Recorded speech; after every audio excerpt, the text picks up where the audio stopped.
Assalamualaikum warahmatullahi wabarakatuh. Saya Angelina Marlina, absen nomor 3 dari kelas 11 MIPA 4 akan mempresentasikan tentang perbedaan antara negara demokrasi dan otoriter, klasifikasi demokrasi, prinsip-prinsip demokrasi, dan perkembangan demokrasi dari masa ke masa. Untuk perbedaan antara negara demokrasi dan otoriter, yang pertama, negara demokrasi, bentuk pemerintahan atau sistem pemerintahannya dengan mewujudkan kedaulatan rakyat. Sedangkan negara otoriter, bentuk kekuasaannya bersifat terpusat. Pemilihan kepala negara pada negara demokrasi melalui pemilu, sedangkan pada negara otoriter, pemilihan umum tidak dijalankan dengan demokratis. Kekuasaan tertinggi negara demokrasi berada di tangan rakyat, sedangkan pada negara otoriter, kekuasaan tertinggi berada di pihak penguasa. Yang kedua ada klasifikasi demokrasi. Klasifikasi demokrasi dibagi menjadi 3, berdasarkan titik berat perhatiannya, berdasarkan ideologi, dan berdasarkan proses penyaluran kehendak rakyat.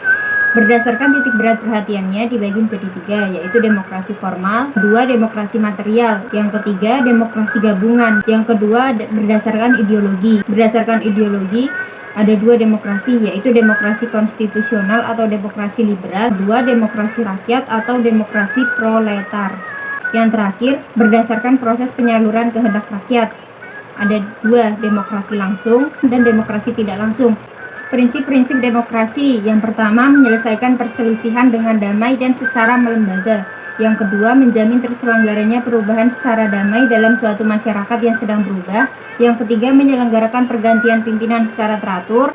Perkembangan demokrasi dari masa ke masa, periode 1945 sampai 1949, rotasi kekuasaannya, bentuk negara kesatuan, bentuk pemerintahan republik, dan sistem pemerintahan presidensial.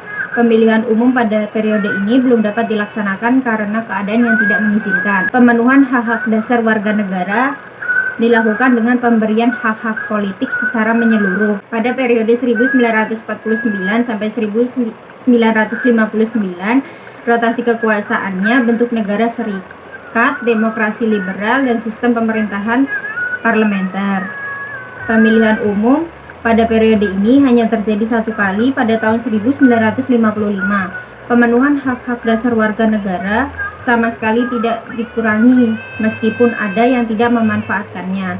Pada periode 1959 sampai 1965, rotasi kekuasaannya, sistem pemerintahan presidensial, demokrasinya terpimpin. Pemilihan umum tidak pernah dilakukan pada periode ini. Kemudian pemenuhan hak-hak dasar warga negara menjadi sangat lemah. Pada periode 1965 sampai 1998, rotasi kekuasaannya dimulainya Orde Baru dan demokrasinya Pancasila. Pemilihan umumnya dilaksanakan jauh dari semangat demokrasi karena terjadi persaingan yang tidak sehat. Pemenuhan hak-hak dasar warga negara pada periode ini tidak berjalan dengan baik karena banyak pelanggaran HAM.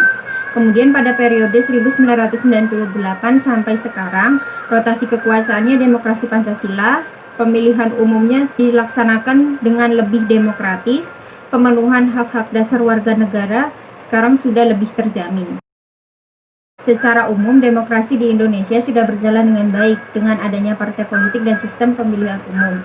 Tapi secara mendalam, demokrasi belum berhasil diterapkan secara penuh karena banyak anggota perwakilan rakyat yang masih mengedepankan pendapat sendiri ketimbang kepentingan rakyat. Rakyat juga masih mengalami kesenjangan sosial dan ketidakmerataan penduduk serta pendidikan, sehingga rakyat masih kesusahan untuk demokrasi. Analisis pelaksanaan demokrasi di Indonesia dari aspek persamaan kedudukan di muka hukum. Semua rakyat memiliki kedudukan yang sama di depan hukum. Artinya, hukum harus dijalankan secara adil dan benar, dan tidak boleh pandang bulu. Kemudian, analisis pelaksanaan demokrasi di Indonesia dari aspek partisipasi dalam pembuatan keputusan. Dalam negara yang menganut sistem politik demokrasi seperti Indonesia, kekuasaan tertinggi tentu berada di tangan rakyat, dan pemerintahan dijalankan berdasarkan kehendak rakyat. Aspirasi dan kemauan rakyat harus dipenuhi. Para pembuat kebijakan memperhatikan seluruh aspirasi rakyat, sehingga kebijakan yang dikeluarkan harus dapat mewakili berbagai keinginan masyarakat yang beragam. Analisis pelaksanaan demokrasi di Indonesia dari aspek distribusi pendapatan secara adil. Pemerintah wajib memberikan bantuan kepada fakir dan miskin yang berpendapatan rendah, sehingga diharapkan terjadi distribusi pendapatan yang adil di antara warga negara Indonesia. Yang terakhir, analisis pelaksanaan demokrasi di Indonesia dari aspek kebebasan yang bertanggung jawab. Kebebasan yang dimaksud dalam aspek ini ada 4, yaitu kebebasan beragama, kebebasan pers, kebebasan mengeluarkan pendapat, dan kebebasan berkumpul.